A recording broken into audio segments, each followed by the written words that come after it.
National Weather Service in Wilmington has issued a severe thunderstorm warning for northeastern Pickaway County, eastern Franklin County, northwestern Fairfield County until 6:30 p.m. At 5:52 p.m., radar indicated a severe thunderstorm located near downtown Columbus, moving southeast at 15 miles an hour.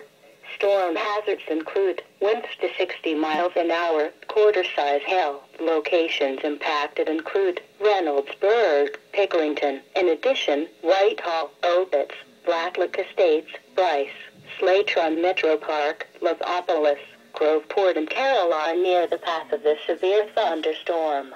This includes the following interstates: Interstate 70 between mile markers 99 and 113, Interstate 71 between mile markers 104 and 112. Seek shelter in a sturdy building.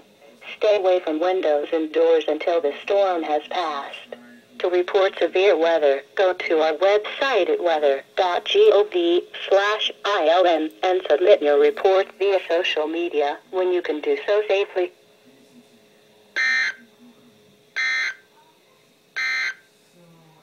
The